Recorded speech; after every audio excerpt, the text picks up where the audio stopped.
Hello दोस्तों, स्वागत है एक बार फिर से आपका मेरे चैनल पे लीगल न्यूज 127 पे। दोस्तों, किसी ने शादी कर ली और होता क्या है, फिर वो दूसरी शादी कर लेते हैं और बिना डिवोर्स किए, मतलब बिना तलाक के। और तो क्या ये अपराध माना जाएगा?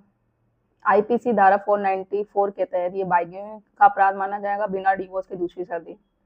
और दूसरा सवाल ये होता है कि जो दूसरी शादी में शामिल थे, चाहे वो उसके रिश्तेदार हो या गेस्ट हो, दोस्त हो, कोई भी, तो वो दूसरी शादी में शामिल होना क्या उनका भी अपराध है? वो भी 494 धारा के तहत उनको भी सजा होगी। ऐसी में हाल ही में एक सुप्रीम कोर्ट का जजमेंट भी आया था, जिसमें कि सुप्रीम कोर्ट ने क्लियर किया था कि किस किस कंडीशन में है, जो 494 में किन कंडीशन में धारा ये लगती है, किसको सजा होगी, किसको नहीं होगी। बिल्कुल क्लियर कर दिया कि बिना डिवोर्स से शादी लेना गलत है या नहीं, या जो शादी में अटेंड होते हैं, चाहे उनके रिश्तेदार हो, दोस्त हो, तो वो भी गलत है या नहीं। अगर गलत है तो सजा होती है या नहीं होती है। तो आज की वीडियो में इसी टॉपिक पे बात करेंगे। बहुत ज्यादा इंपॉर्टेंट होने वाला कि बहुत सारे हस्बैंड हो या वाइफ, आजकल मोस्टली यही देखा जाता है कि लोग क्या करते हैं कि सालों साल केस चलता रहता है, लड़ाई झगड़ा होता है, शादी सक्सेसफुल नहीं हुई, कोर्ट पहुंच गए। अब उनको लगता है भाई तलाक तो होता नहीं है, जिंदगी ऐसे इतनी लंबी चौड़ी कैसे कटेगी, तो वो लोग शादी कर लेते हैं, चाहे वो हस्बैंड हो या वाइफ, दोनों ही ऐसा करते हैं। ऐसा नहीं है कि सिर्फ हस्बैंड ही बिना बताए शादी कर लेते हैं, वाइफ भी करती है। आज का जो ये सुप्रीम कोर्ट का जजमेंट है, जो मैं इस टॉपिक पे बात करूंगी वीडियो में, तो इसमें वाइफ ने करी थी बिना डिवोर्स के दूसरी शादी। तो क्या है केस की पूरी स्टोरी, बात करेंगे इस वीडियो में। तब तक आप मेरे चैनल पर नए जुड़े हैं तो चैनल को लाइक करना, शेयर करना, सब्सक्राइब करना बिल्कुल मत भूलिए। साथ ही बेल आइकन दबा दीजिए ताकि आपको टाइम टाइम पे मैं वीडियो की नोटिफिकेशन मिलती रहे। तो दोस्तों, अगर मैं इस केस की बात करूँ, जजमेंट की, जो सुप्रीम कोर्ट का आया था अभी हाल ही में, तो इसमें क्या हुआ, 2007 में शादी हुई, ईसाई धर्म के थे, ठीक है, चर्च में शादी हुई, आराम से ठीक है, जब तक चल रहा था। फिर कुछ बात के बाद हस्बैंड वाइफ में दरार आने लग गई, दोनों अलग रहने लग गए, बट डिवोर्स नहीं हुआ था, ये बात ध्यान रखिएगा। अलग रहने लग गए, डिवोर्स नहीं हुआ। अब इसी के बाद कहानी में ट्विस्ट आता है। अब वो क्या ट्विस्ट है, 2010 में क्या किया, पत्नी ने दूसरी शादी कर ली बिना डिवोर्स के। पहली शादी को तलाक नहीं लिया, 2010 में उसने दूसरी शादी कर ली। जब हस्बैंड को बात पता चली, उसने 494 का आईपीसी धारा के तहत केस कर दिया। और जो जो शादी में शामिल हुए थे, उसकी माँ, उसका भाई और उसके 3 रिश्तेदार, 3 दोस्त भी थे पत्नी के उसके, तो उन सबको केस में 494 में कर दिया। क्यों? क्योंकि उसका ये कहना था कि सबको पता है कि ये पहले से शादीशुदा है, तो इन लोगों ने जानबूझ के इसकी दूसरी शादी करवाई है, ठीक है। तो ये एक अपराध कराया है। अब उसके पति, दूसरे पति को उसमें माँ, बहन और 3 दोस्त को सबको आरोपी बना दिया। पत्नी, जब ये ट्रायल कोर्ट के अकॉर्डिंग जब ये केस गया, पति के बेसिस पे उस पे चार्जेस है जो फ्रेम लगा दिया गया। अब पत्नी और जो बाकी जो आरोपी बनाए गए थे, उन्होंने सेशन कोर्ट, ट्रायल कोर्ट के ऑर्डर को सेशन कोर्ट में चैलेंज किया। उस वहां से कोई उनको रिलीफ नहीं मिला, हाई कोर्ट में गए, फिर वो लोग, हाई कोर्ट से भी रिलीफ नहीं मिला, फाइनली पहुंच गए सुप्रीम कोर्ट। अब सुप्रीम कोर्ट में वही पति ने अपना पक्ष रखा कि सबको पता था कि ये शादीशुदा है, ये पहले से शादीशुदा है, फिर भी इन लोगों ने सबने मिलके इसकी शादी कराई। और आरोपी किसको बनाया हुआ था? उसके दूसरे पति, पत्नी को, उसकी माँ, भाई और उसके पत्नी के 3 दोस्त थे। अब सुप्रीम कोर्ट ने देखो इसमें क्या बातें क्लियर करी कि आईपीसी धारा 494 बाइगिमी का जो केस करते हैं, तो बिना डिवोर्स में ये किन किन कंडीशनों में लगाया जाता है, ठीक है। तो ये बातें 3-4 टॉपिक जो कहा, तो वो चीजें आप ध्यान से सुनिएगा, क्योंकि आज की डेट में बहुत सारे लोग ऐसे करते हैं, वो हस्बैंड हो या वाइफ हो, दोनों ही ऐसा अपराध करते हैं। और मैं हमेशा कहती हूँ, देखो, बिना कुछ ऐसे ऐसे कमेंट्स आते हैं जैसे सब्सक्राइबर की, मैम शादी हुई, अलग रहने लग गए, अब वो आना नहीं चाहती, उसने दूसरी शादी कर ली। अभी हाल ही में मेरे पास एक कमेंट आया था मेरे सब्सक्राइबर का, उसका बच्चा भी हो गया दूसरी शादी से, कोई मतलब नहीं है, कुछ भी नहीं है, ठीक है। ऐसे बहुत सारे कमेंट आते हैं। अब हम क्या दूसरी शादी कर ले? देखो, दूसरी शादी कर लो बेझिझक, आपको लगता है आपकी वाइफ ने भी कर ली, आप भी चाहते हो अपना घर बसाना, आप करो, बट आप अपने फ्यूचर सिक्योरिटी के लिए, कि आपका फ्यूचर सिक्योर रहे, आप पूरी तरीके से लीगल तरीके से डिवोर्स ले लो। क्यों? पत्नी का नहीं पता, उसने तो कर ली, उसने दोबारा घर बसा लिया, क्या पता उसके दिमाग में आगे जाके क्या चल रहा हो, वो आपसे कुछ पैसे डिमांड करना चाहती हो, या आपको फिर से फंसाना चाहती हो, बदला लेना चाह रही हो, कभी कुछ भी हो सकता है। इंसान का कुछ भरोसा नहीं है ना, इंसान ही है भाई, फितरत रंग तो कभी भी बदल लेते हैं। तो आपको फिर प्रॉब्लम ना हो, इससे आपको लीगल तरीके से बिल्कुल डिवोर्स लो, पेपर बनाओ, सब कुछ छोड़ जाओ, 1-2 डेट लगेगी भाई, इस तरीके से है तो कर लो, ठीक है। अब होता क्या है, बिना डिवोर्स के देखो शादी करना तो अपराध है, ये बात है जो सुप्रीम कोर्ट ने क्लियर कर दी। अब किन किन कंडीशनों में 494 की धारा लगाई जाएगी या नहीं लगाई जाएगी। पहला है धारा 494, जब पहली शादी पूरी तरीके से लीगल हो तो नहीं लगाई जाएगी। अब लीगल कैसे है, पूरी रीति रिवाज के तहत शादी हो, पता है कि डिवोर्स नहीं हुआ है, ठीक है, मतलब पहली शादी के चलते हुए आप दूसरी शादी बिना डिवोर्स के कर रहे हैं तो वो अपराधी मानी जाएगी। आपको पता है कि पहली शादी, जो शादी रिश्तेदार शामिल हुए, सब कुछ हुए और पत्नी को भी पता था, उसके दूसरे पति को भी पता था कि ये पहले से शादीशुदा है, पूरी रीति रिवाज के तहत हुई है, सब कुछ, डिवोर्स नहीं हुआ है, तो दूसरी शादी करना मतलब ये फिर बाइगेमी का ही अपराध माना जाएगा।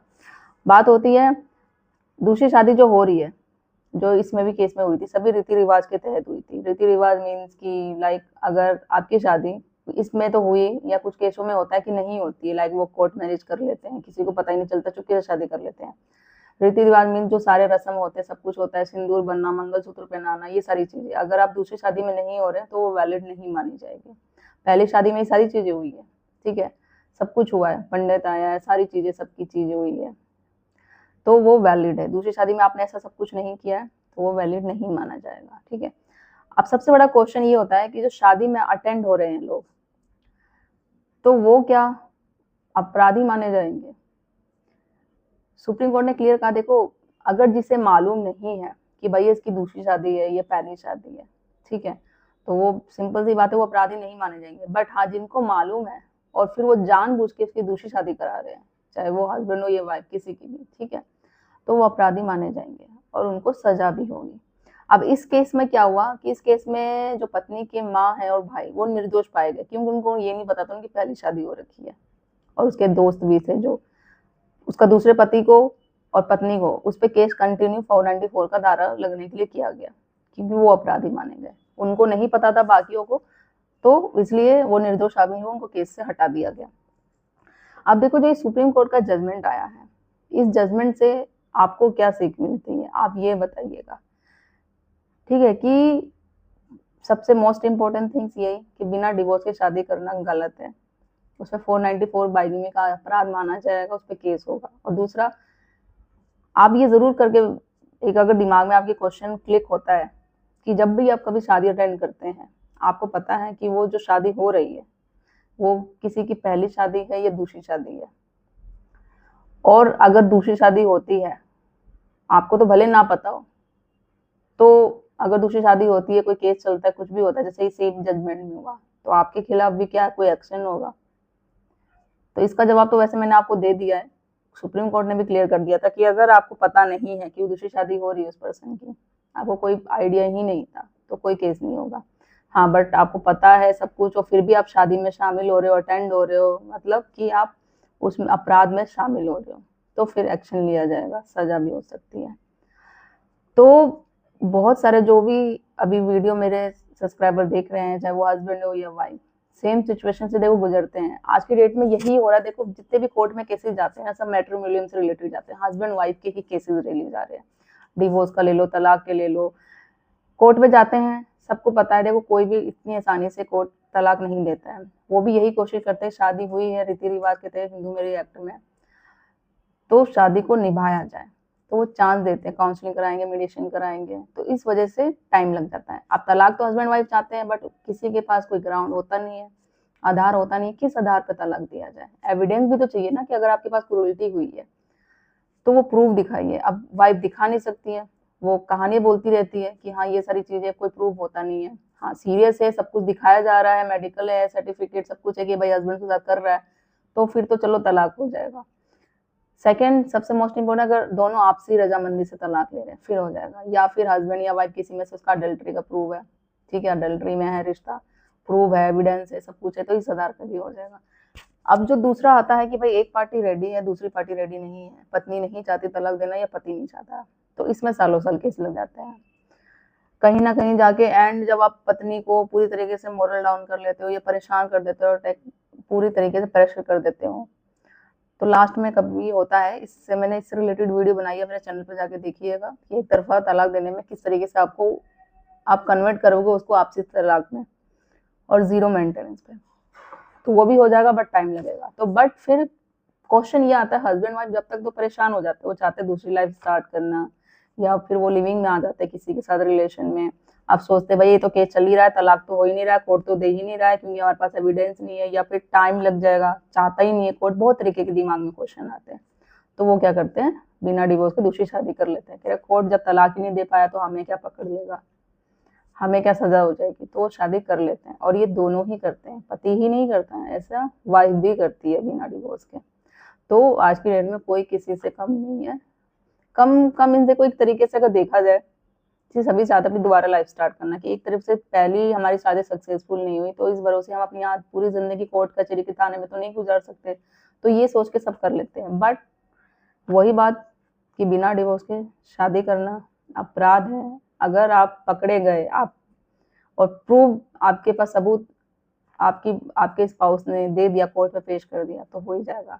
जब तक है, जब तक आप पे कोई एक्शन नहीं ले रहा, जब तक कोई सबूत नहीं है, या आपका स्पाउस आप पे कोई एक्शन नहीं ले रहा, जिस दिन सबूत होगा, जिस दिन कोर्ट को पता चल गया, फिर कोई नहीं बचा सकता आपको। तो ये ऐसा करने से आप रुको। तो इसका जो जजमेंट है, मैं डिटेल्स में आप पढ़ लीजिएगा, डिस्क्रिप्शन में शेयर कर दूंगी। और कुछ क्वेरी हो, सेम सिचुएशन से आप गुजर रहे हो, और क्या आपकी राय है इस जजमेंट से रिलेटेड, सुप्रीम कोर्ट का जो सुप्रीम कोर्ट ने बताया है, तो वो ज़रूर कमेंट में करके बताइएगा। चैनल को लाइक करना, शेयर करना, सब्सक्राइब करना बिल्कुल ना भूलिए। जल्दी मिलती हूँ मैं एक ऐसी इन्फॉर्मेटिव वीडियो से, तब तक के लिए थैंक यू।